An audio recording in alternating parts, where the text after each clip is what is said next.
또 남아 있어요. 우리 48장, 49장으로 가면서 야곱이 아직 죽지는 않지만 자기 인생을 정리하는 장면이 오늘 27절에서 끝절까지 나와요. 이 중간 부분의 내용은 뛰어넘습니다. 지난주도 제가 이 46장 중간을 뛰어넘었는데 오늘 또 뛰어넘어요. 왜 그러냐면 그 요셉이 또 막 이 통치하는 장면이거든요. 기근이 또 심해져서 그 애굽의 사람들이 막 양식이 없다 그러니까 그럼 돈을 가져와라. 그다음 돈도 없다니까 가축을 가져와라. 가축도 없다니까 이제 토지를 나라에 그럼 바쳐라. 그러면은 거기에 합당해. 그래서 다 바로 왕 걸로 만들어요. 그런 다음에 다시 돌려줘서 씨를 뿌리게 하고 5분의 1은 나라에 바치는 이 토지법을 요셉이 만듭니다. 요셉이 얼마나 이 지혜롭게 정치를 하냐면요. 그 애굽 왕도 손해보지 않고 백성들도 살게 하고 그리고 나라의 기틀을 마련하면서 이 조세법을 만들어요. 5분의 1을 바쳐라. 그리고 땅은 전부 왕의 것이 되도록 만듭니다. 그러니까 얼마나 왕이 좋아하겠어요. 그런 요셉의 모습이 나오는데 제가 오늘은 야곱하고 이 전체 설교를 연결하기 위해서 지금 뛰어넘어서 27절로 바로 뛰어넘는 거예요. 거기 가보면은 이제 야곱이 한 17년 동안 애굽에 산 이후의 모습이 나와요. 한 장에서 17년을 뛰어넘는 거예요. 그러면서 왕에게 또 자기가 사랑을 받았고 또 아주 편안하게 살게 되었죠. 그래서 야곱이 17년쯤 지났을 때 요셉을 부릅니다. 자기가 자기의 죽음을 예감해요. 자기의 죽음을 예감하고 요셉을 부르는 장면이 나와요. 그리고 그 땅에서는 이미 그 75명이 내려왔지만 17년 동안에 엄청나게 또 번성을 했던 것 같아요. 27절로 바로 가보면 이런 말이 나옵니다.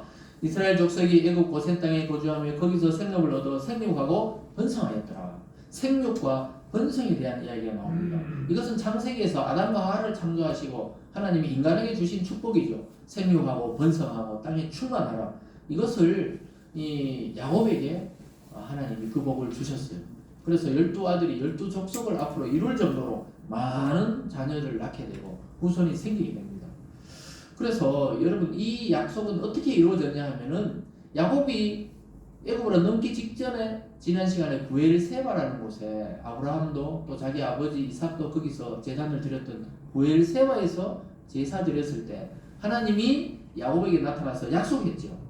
우리가 지난 시간에 살펴본 창세기 46장 3절에 보면 하나님 이르시되 나는 하나님이라 내 아버지 하나님이 애굽으로 내려가기를 두려워하지 말라 내가 거기서 너로 큰 민족을 이루게 하리라 이렇게 약속하셨는데 이미 17년 만에 수많은 자녀들이 번성하고 번영하게 했던 것입니다. 그래서 생육과 번성은 원래 인간에게 주신 하나님의 고유한 축복입니다. 그래서 가족이 결혼하고 아이가 태어난다는 건 엄청난 축복이에요. 또 다른 미래의 가능성이 그 가정에 생기기 때문에 그렇습니다.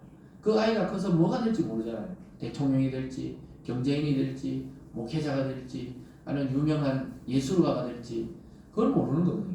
그래서 결혼하고 아이를 생산하고 이런 것은 하나님의 뜻이고 하나님의 축복이에요. 요즘 워낙 이제 결혼이 힘들어지고 아이들 많이 안 넣어서 근데 사실은 한 명 한 명 놓을 때마다 기대감이 있는 거예요. 이 아이가 커서 뭐가 될까? 또 이 아이는 뭐가 될까? 또 세 번째 아이는 뭐가 될까? 그런 기대감을 가지고 번성하는 건데 야곱은 그래서 네 부인을 통해 12아들을 낳았잖아요. 아주 잘한 거죠. 그렇게 해서 수많은 이 족속들로 번져나가게 됩니다. 그래서 약속은 아브라함에게 하나님이 하셨지만 그 약속의 그림이 구체화된 것은 손자 야곱을 통해서 이렇게 구체적으로 애굽에서 번성하기 시작했던 것입니다. 그래서 여러분 한 분이 예수 믿기 시작했는데 앞으로 그 후손이 어떻게 펼쳐질지 몰라요. 우리 교회 뒤에 보면은 예수님의 족보라고 저 뒤에 붙여져 있잖아요. 그럼 한 번씩 보세요. 한 사람, 아담과 하와 한 가정을 출발해서 인류가 어떻게 번성했는지.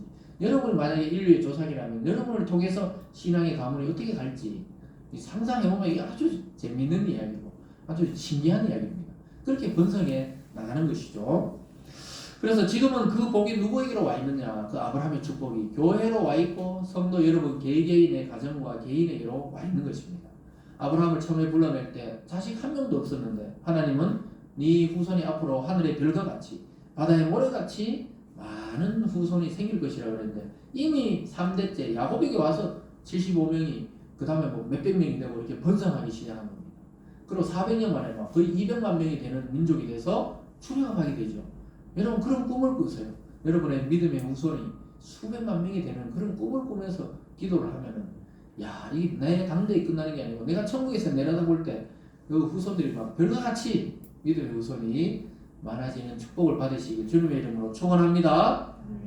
그래서 야곱은 이제 자기 삶을 정리하고 마무리하면서 사랑하는 아들 11번째 아들 요셉에게 마치 루벤도 아니고 넷째 아들 그 축복을 받는 유다도 아니고 11번째 사랑하는 아들 요셉에게 당부를 해요. 불러와서 유언 같은 이야기를 하게 됩니다. 내 소원이 무엇이냐?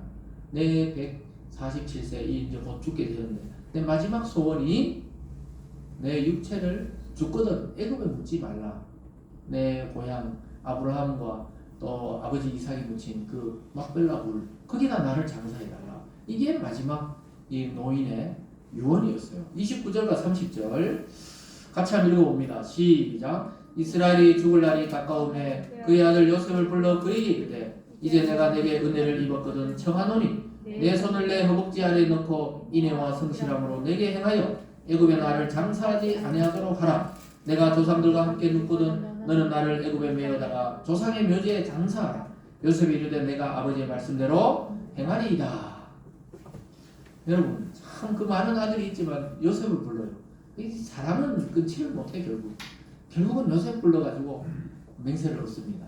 그게 하나님의 뜻이거든요. 왜냐 아브라함과 이삭과 야곱도 둘째잖아요. 사실은 야곱과 요셉 이게 4대 족장의 이야기가 성경이 창세기 마무리거든요.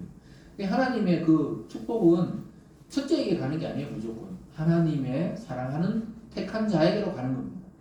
여러분이 이 세상에서 우리는 차자예요. 차자. 이 세상 믿지 않는 자니 오히려 장자입니다. 장자. 세상의 기득권을 가지고 있는 사람이 장자죠. 그렇지만 하나님의 축복은 차자인 우리들에게로 축복이 넘어와 있어요. 믿습니까? 네.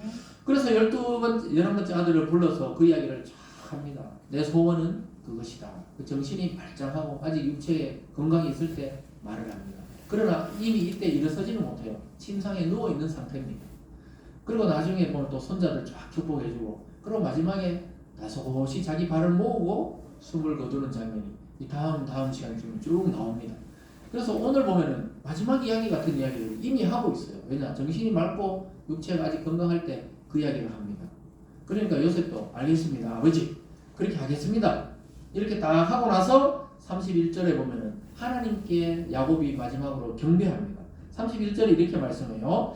야곱이 또 이르되 내게 맹세하라 하매 그가 맹세하니 이스라엘의 침상머리에서 하나님께 경배하니라. 이제 너무 노쇠해가지고 몸을 침상에 일으킬 수는 없었지만 그러나 정신과 마음은 말짱했습니다. 그러면서 하나님께 감사와 찬양으로 자기 생을 마감하는 것입니다. 얼마나 아름답습니까 여러분? 마지막에 이래야 되죠. 마지막에 막 저주를 하면서 용서를 하지 못하면서 돌아가시면 안 되죠. 그래서 마지막에 막 하나님을 경배하고 또 아들 요셉도 그걸 다 이어받아가 나중에 정말 아버지를 메고 장사로 올라갑니다. 자기 바로 왕에게 허락을 얻어가지고 장사를 해요. 그러니까 얼마나 요셉이 애굽에 영향력을 미쳤던가 하면요. 자기 아버지가 늙고 애굽 사람들이 70일 애곡합니다. 애굽 사람들이. 요셉 죽었을 때도 그렇게 많이 울지는 않아요. 그런데 야곱이 죽었을 때 요셉의 애굽에 있는 그 신하들과 백성들이 70일을 장례 기간으로 정해가지고 통곡을 하는 것을 보게 됩니다. 그만큼 요셉의 영향력이 있었어요. 아버지는 뭐 늙어서 그냥 침상에 있었잖아요. 요셉이 그만큼 애굽에 얼마나 큰 영향력을 나라에 미쳤는지를 보여주고 있는 것입니다. 그래서 여러분 자식의 영광이 결국 부모님이 영광 받는 거예요. 결국 예수 그리스도 그 하나님의 아들의 영광이 누구에게 돌아갑니까? 하나님 아버지에게 영광이 돌아가듯이. 그래서 여러분 자녀가 잘 되도록 막 밀어주세요. 기도로 또는 뭐 물질로 막 밀어주세요. 일단 왜냐 결국은 그 자식이 여러분의 눈을 감기고 여러분께 영광 돌리고 여러분을 결국 하나님의 나라에 갈 때까지 공경할 자녀들이기 때문입니다. 우리가 성경을 보고 이 교훈을 못 배우면 뭐 어디서 배우겠습니까? 그래서 이미 늙고 노쇠한 야곱이 움직일 수 없지만 마지막에 누구에게 경배합니까? 하나님께 경배하는 모습을 보여주고 있습니다. 저와 여러분의 삶이 저는 그렇게 되기를 바랍니다. 어디 요양원에다가 막 정신없이 그냥 묶여있지 저는 원하지 않고 정신이 말짱한 상태에서 자녀들이 보는 데서 하나님을 찬양하고 할렐루야 찬양하면서 하나님께 가야 아주 아름다운 이 마지막 인생의 색깔이 아름답게 칠해지는 거 아닙니까? 여러분과 저에게 이런 축복이 있기를 주님의 이름으로 축원합니다. 그래서 야곱의 인생이 아름다운 순간이 많았지만 라헬과 사랑할 때도 아름다웠고 요셉이 태어났을 때도 아름다웠지만 저는 이게 가장 아름답게 보이더라고요. 설교를 준비하면서 한 사람의 인생에 아름다운 것은 마지막 색깔이 빨간색이 되거나 검은색이 되면 안 되고 이렇게 아름답게 하나님이 주시는 색깔이 칠해져야 되는 것입니다. 그래서 그런 기도와 감사로 하나님께 경배하며 인생의 마지막을 장식했습니다. 사랑하는 성도 여러분, 성도 야곱의 일생의 절정은 바로 침상에 누워서 마지막에 하나님께 경배하는 모습이 절정이었습니다. 몸은 노쇠하지만 신앙의 정신은 한치도 흐트러짐이 없었어요. 그리고 여러분 정신을 끝까지 바짝 차려야 됩니다. 특히 신앙인들은 끝까지 기도하고 말씀 읽는 생활을 하다가 보면 그렇게 하나님이 건강을 유지시켜 주십니다. 그래서 우리도 이런 삶으로 생이 마무리되기를 바랍니다. 물론 후손들에게 축복하고 유언하는 장면이 또 뒤에 나옵니다. 그러나 야곱 개인은 이제 자기 인생을 여기서 정리하는 거예요. 여기서 앞으로 48장 9장에 계속 후손들을 축복하는 게 또 나오지만 자기 인생은 여기서 정리를 하는 거예요. 요셉을 불러서 자기 허벅지 밑에 손을 넣고, 그러니까 유대 랍비들은 그걸 남성의 성기로 해석해요. 거기다가 아들이 손을 넣고 맹세한다는 건 대대로 그 씨가 거기서부터 나오니까 대대로 이 약속을 지키겠다는 맹세거든. 그런데 그게 요셉이 들어주겠다 그러니까 하나님께 야곱이 감사하는 참 멋진 장면입니다. 참 정말 있잖아요. 이 묵상하면 묵상할수록 참 어릴 때 이런 이야기 읽을 때 잘 몰랐는데 이제 딱 우리는 중간이잖아요. 위에 부모도 있고 밑에 자녀도 있고 그러면서 이걸 다 읽어보니까 너무 아름다운 거예요. 어차피 인생은 끝이 나게 되어 있는데 막 이상하게 막 비극적으로 죽거나 비참하게 죽는 것보다는 정말 하나님께 이 찬양을 돌리고 아름답게 자녀들이 축복하면서 천국으로 간다. 좀 이따 보자. 이러면서 가면 얼마나 좋겠어요. 정말 그렇게 되면 자녀도 복되고 자기도 복된 것이죠. 여러분 오늘 그렇다고 여러분 삶을 막 마감하듯이 이렇게 하는 건 아닙니다만은 마지막 인생의 도화지 위에 이런 하나님과의 교류, 하나님과 경배하고 감사하는 색깔로 마무리하시길 주님의 이름으로 축원합니다. 그리고 남은 생에도 이웃과 가정을 막 끝까지 축복하는 축복의 사람들로 다 살아갈 수 있기를 주님의 이름으로 축원드립니다. 기도하겠습니다. 사랑의 하나님 아버지 감사드립니다. 오늘 야곱의 일생을 살펴보면서 참 마지막까지 하나님이 지키시고 또 아름답게 마무리하게 하신 것을 보게 됩니다. 하나님 저와 우리 모든 성도의 삶도 하나님 우리가 하나님 부를 때까지 이런 축복의 사람으로 또 마지막 생이 끝날 때도 아름다운 모습으로 이 세상과 하나님께 기억되는 성도들 다 될 수 있도록 축복하여 주시옵소서. 하나님 아버지 이제 설 연휴가 시작되면서 우리가 분쟁이 없고 다툼이 없고 축복하는 그러한 시간 되게 도와주시고 오랜만에 만나는 모든 가족들에게도 정말 위로와 축복을 해줄 수 있는 부모 또 위로와 축복을 또 빌어주는 자녀들 다 될 수 있도록 인도하여 주시옵소서. 감사드리며 예수님 이름으로 기도드리옵나이다. 아멘. 찬송가 341장 찬송하면서 준비하신